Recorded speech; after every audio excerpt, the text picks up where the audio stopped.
Assalamualaikum warahmatullahi wabarakatuh. Alhamdulillahirabbil alamin. Allahumma salli ala Muhammad wa sallim. Baik teman-teman sekalian, pada kesempatan ini kita akan membicarakan tentang prinsip-prinsip pengelolaan kelas. Yang pertama kita awali dulu dari definisi dari prinsip pengelolaan kelas, teman-teman sekalian. Apa yang dimaksud dengan prinsip pengelolaan kelas? Prinsip pengelolaan kelas merupakan pegangan atau acuan yang memiliki pokok dasar berpikir atau bertindak bagi seorang pendidik dalam usaha menciptakan dan memelihara kondisi belajar yang optimal, serta mengembalikan kondisinya bila terjadi gangguan dalam proses pembelajaran. Jadi secara ringkas, definisi dari prinsip pengelolaan kelas itu adalah acuan-acuan atau pedoman-pedoman yang digunakan oleh pendidik dalam kapasitasnya sebagai manajer kelas atau pengelola kelas. Dengan demikian, prinsip ini sangat penting dipegangi oleh setiap guru, manakala ia bertindak sebagai pengelola kelas. Tanpa prinsip-prinsip ini, tentunya seorang pendidik tidak akan memiliki acuan yang jelas bagaimana sebenarnya mengelola kelas itu yang baik, bagaimana mengelola kelas yang sesuai dengan nilai-nilai pendidikan, bagaimana mengelola kelas yang sesuai dengan kebutuhan anak, dan bagaimana mengelola kelas yang sesuai dengan kondisi psikologis anak. Jadi ini penting sekali diketahui oleh seluruh pendidik, teman-teman sekalian. Baik, kita bergeser kepada slide selanjutnya. Nah, sekarang akan kita bahas mengenai macam-macam prinsip pengelolaan kelas. Sebenarnya banyak sekali teman-teman sekalian tawaran teori dari berbagai pakar pendidikan mengenai macam-macam prinsip pengelolaan kelas. Namun pada kesempatan ini akan kita sampaikan garis besar secara umum mengenai prinsip-prinsip yang mesti dipegangi seorang pendidik manakala ia berperan sebagai manajer atau pengelola kelas. Yang pertama teman-teman sekalian adalah prinsip hangat dan antusias.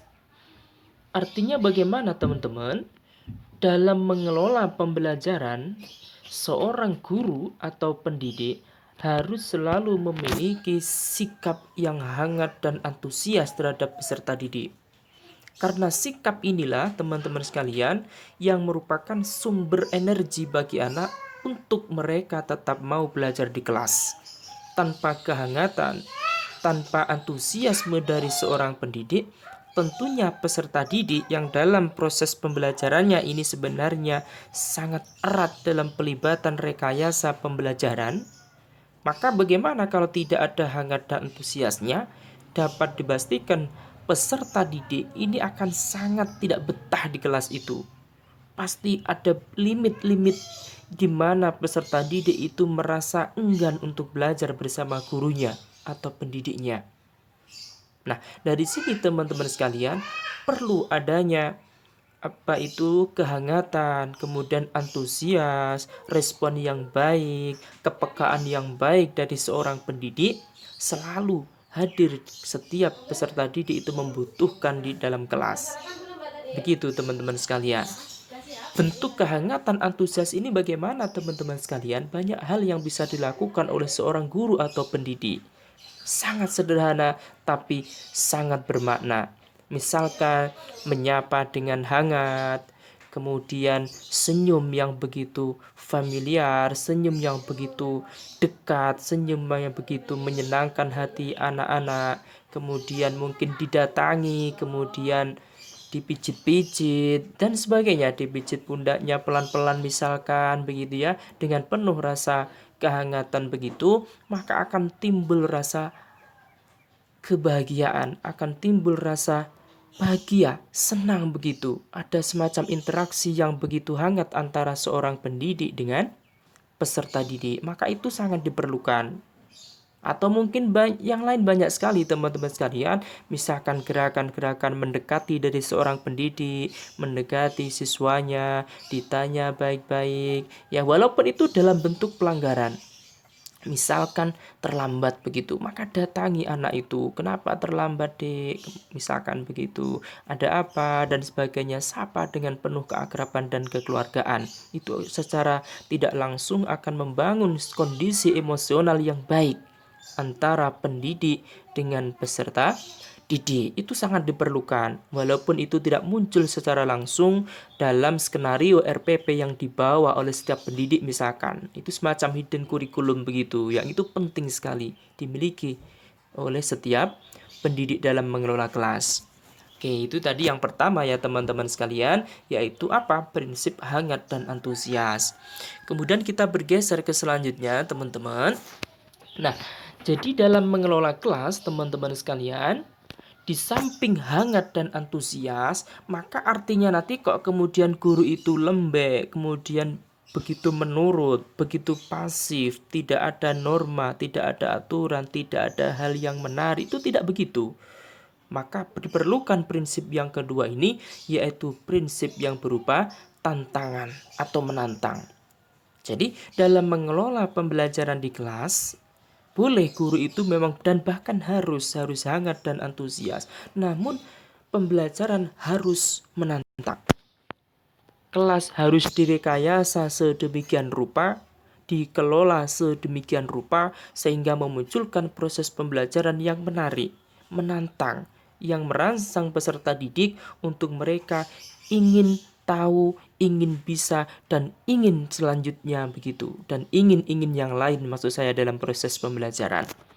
Nah, proses pembelajaran yang menantang ini akan menjadikan siswa atau peserta didik merasa terpacu mereka itu untuk lebih berani menguasai suatu hal yang belum dia pahami dalam proses pembelajaran di kelas itu. Oke, baik teman-teman sekalian, kita geser ke slide selanjutnya. Nah, prinsip selanjutnya dalam mengelola kelas, guru itu harus kreatif dan variatif. Kenapa ini begitu penting dalam proses pembelajaran? Kenapa ini penting sekali dimiliki oleh setiap pendidik? Karena kreativitas dan variatif ini adalah sumber kekayaan akademik bagi setiap peserta didik yang dia ajar. Tanpa prinsip kreatif, tanpa prinsip variatif dalam mengajar, dalam mengelola kelas, dapat dipastikan kelas itu akan berjalan satu warna. Kelas itu akan berjalan apa adanya begitu. Diulang-ulang setiap harinya, setiap minggunya, setiap bulannya, bahkan setiap tahunnya. Itu akan sama penciptaan iklimnya. Itu dapat kita rasakan teman-teman sekalian, dapat kita lihat banyak sekali fakta yang begitu. Satu guru misalkan mengajar tahun ini meluluskan alumni terus alumni, kemudian ketika di trace begitu, ada tracer study misalkan, atau ada semacam pengalaman cerita dari alumni ke alumni misalkan, maka akan selalu sama. Pak guru itu bagaimana dulu? Oh dia gini sama terus. Itu artinya bagaimana? Tidak ada kreativitas, tidak ada variatif dalam proses pembelajaran, khususnya dalam mengelola kelasnya, mengelola pembelajarannya. Nah, begitu teman-teman. Kalau tidak ada kreativitas teman-teman, dapat dipastikan maka kemampuan anak peserta didik, keilmuan yang dia dapat, pengalaman yang dia dapat dalam proses pembelajaran selama bertahun-tahun, maka akan sama, satu warna begitu. Nah, dampaknya bagaimana? Dampaknya cukup besar teman-teman. Ketika nanti dia sudah lulus, sudah menjadi alumni, maka dia akan terkaget-kaget ketika melihat fenomena, problem-problem, masalah-masalah yang ada di luar. Karena tidak pernah ada sentuhan pembelajaran yang merangsang pada proses pembelajaran yang luas. Nah, berarti di sini teman-teman sekalian, penting sekali prinsip kreatif dan variatif dalam mengelola kelas. Nah, kemudian selanjutnya kita bergeser ke slide selanjutnya, teman-teman sekalian. Nah, selanjutnya ada prinsip luas. Artinya bagaimana guru itu harus dinamis. Dalam mengajar di kelas dia harus responsif, dinamis, selalu peka, selalu cepat dalam merespon setiap perubahan kondisi di kelas. Begitu. Ini contoh yang sering muncul teman-teman sekalian. Jadi banyak sekali misalkan dalam penggunaan perangkat pembelajaran.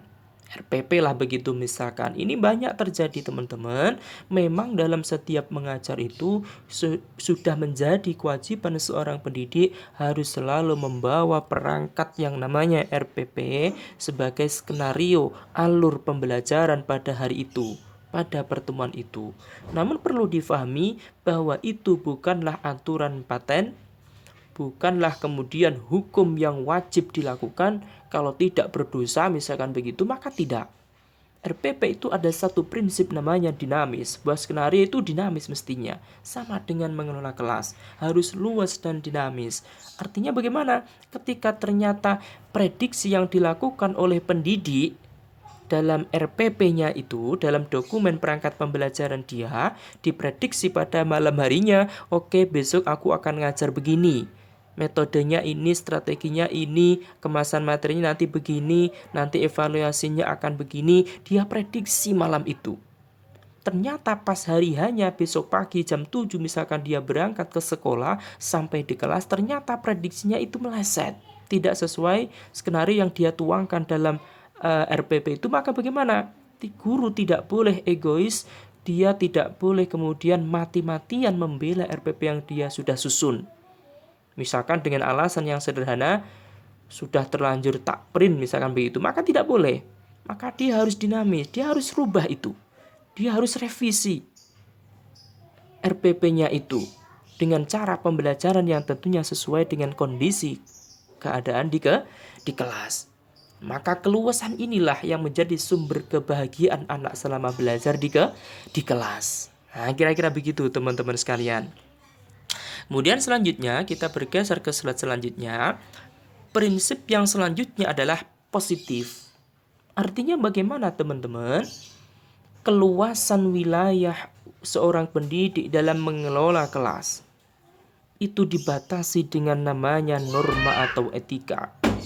Artinya bagaimana? Boleh seorang pendidik itu mempunyai hak untuk mengelola kelasnya sedemikian rupa. Dia boleh acak-acak itu kelas sedemikian rupa, tapi harus pada prinsip positif. Tidak boleh kemudian dengan alasan ini adalah bagian dari pengelolaan kelas, kemudian kelas itu menjadi proses pembelajaran yang nilainya adalah negatif.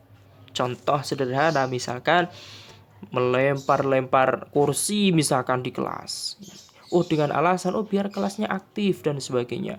Kemudian anak-anak disuruh lompat-lompat dari meja misalkan dengan alasan adalah menghidupkan suasana kelas. Maka kan di sini tidak dibenarkan.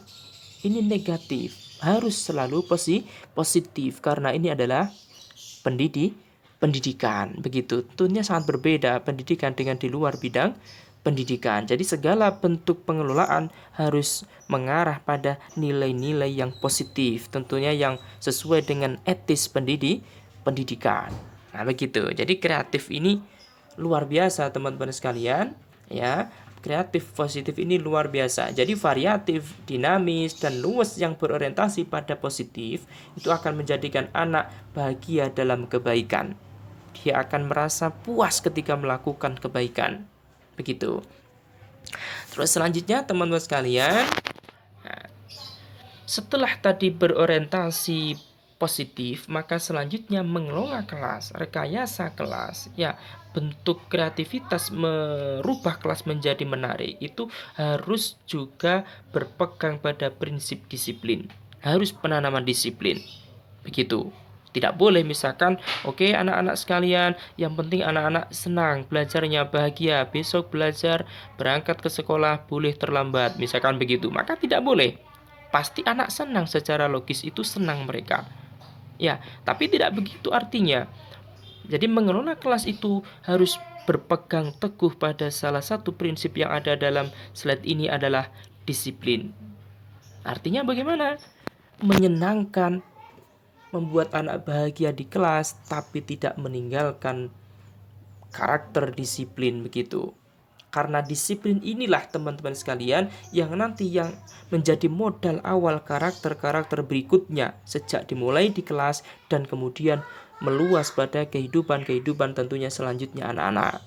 Misalkan dalam skup kelas atau sekolah, maka mereka naik kelas. Ketika sudah diajarkan sejak kelas 1 misalkan, dia geser kelas 2, maka akan tertanam kelas 3 dan selanjutnya, dan bahkan ketika mereka sudah kembali ke masyarakat. Begitu kata Jim Rohn, teman-teman sekalian, bahwa disiplin itu adalah jembatan antara cita-cita dan pencapaiannya. Tanpa disiplin, sebuah angan-angan itu hanya sebatas angan-angan.